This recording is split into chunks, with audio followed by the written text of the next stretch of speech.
dynamics and challenges associated with that? Let's see, you are right. We've done a number of free flyer captures before using the shuttle arm.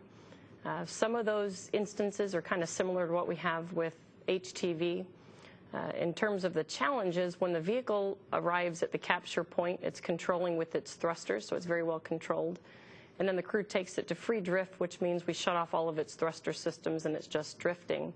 So you can get a buildup of residual rates if we had kind of a leftover from its controlling rates, and then also orbital mechanics will start taking the vehicle away. So one of the big challenges that we face with a free flyer capture versus a fixed capture is that the vehicle typically has some small rotational and translational rate. So from a crew standpoint, they're trying to exactly match that rate as they come over the grapple fixture. So that's what they spend most of their time training. The training I mentioned on board that they're doing now and that they'll be doing next week is just practicing that track and capture skill. Okay, and one more for me. You mentioned there's a 30 to 45 day stay, and that seems a lot shorter than Progress and even ESA's ATV. What is the limiting factor that limits the stay to just a month or a month and a half? Well, let's see. In terms of the cargo that we actually have to transfer, the mission is fairly short. So there's really no strong driving force to stay longer than that. There are a number of considerations, though, that go into when you look at when the vehicle leaves. I mean, part of it is its mission being completed from a JAXA standpoint, and they might add more to it. The original mission design was a 30-day mission because that's all that was required. So most of the work that's gone into looking at all the systems and managing the systems has gone towards that 30 days. That being said, if we needed to extend the mission longer than that, we certainly could do that. Todd Halverson, Florida Today. First for Dana. I think I missed this, but how far away will the HTV be from the International Space Station at the point of grapple? The capture point is 9 meters away, so it'll never get closer than that. That's where it stops, and that's where we'll go do the capture. Thank you. And I'm curious about the new rocket. I'm wondering if you can give us a little more description on the rocket, how many stages, how it's different from previous Japanese rockets, what its payload capabilities are, and given the historical probability of failure on the first flight of a rocket, I wonder how large or how much you guys are concerned about being able to get this one off safely. Okay, the H2B launch vehicle, the enhanced vehicle from the H2A vehicle. Like most different thing, we are using the two main first stage engine rather than the one oxygen hydrogen engine for the H2A. And capability is most double, like the H2A is the 3.7 tons, the capability to launch onto the GTO, and this H2B has the 8 tons, the capability to the GTB. But mostly design itself, each component, we are keeping using the almost same component, just modified, like the engine and add some solid rocket booster. So the technical and the reliability, that means that we have more the reliability of using the previous design for this H2B. Let's see, I would also comment, Todd, right quick. I would mention right quick, there are other similarities. The engines, as Miyake-san mentioned, the engines are is two of the same engine they use on H2A. The solid rocket boosters are the same as the H2A, but instead of having two, they have 4. The upper stage is the same upper stage as on the H2A. It's not modified. So there are differences. It's a larger tank. You have engines, a cluster of engines, which dynamically speaking is significant to the control system and to the vehicle itself. They've done quite a bit of testing to convince themselves that that's all good. So there's quite a bit of heritage with H2A, which in my opinion, makes the first flight, highly reliable.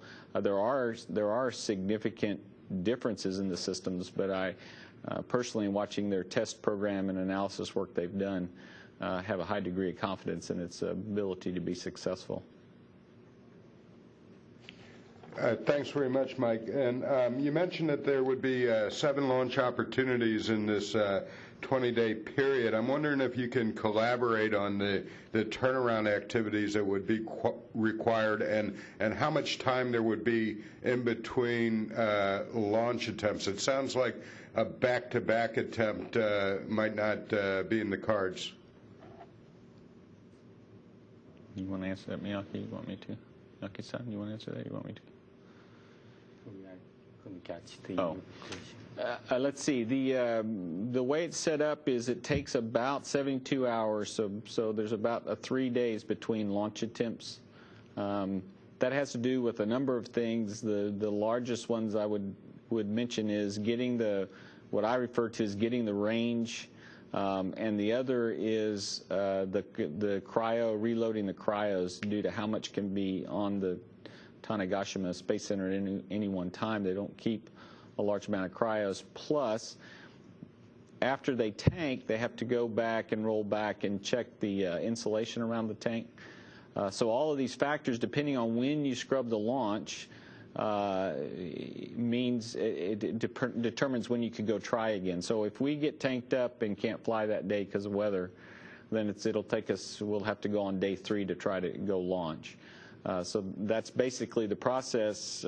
We've worked this closely with our JAXA counterparts. There are no back-to-back attempts.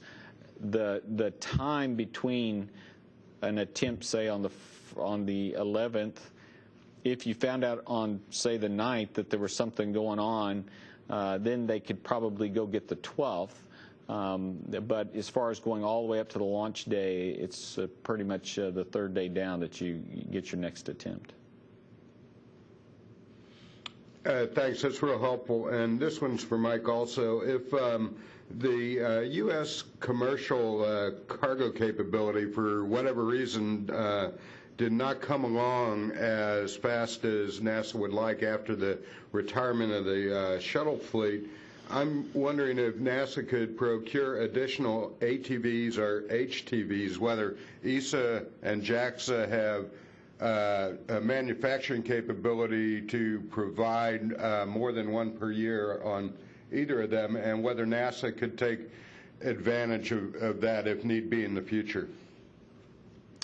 Let's see. There's a couple of factors there. One is manufacturing capability, and the other is turn-on time. We have had those discussions with both our European colleagues and our JAXA colleagues. We have not asked them to protect for that case, so neither of them could do it very quickly. And so that's part of the problem is by the time we know we have a problem, we haven't been able to keep other options in flow in terms of funding the development of multiple vehicles. Our JAXA I can't remember exactly for the ATV how long. Our JAXA counterparts thought they could maybe manufacture 2 ATVs a year.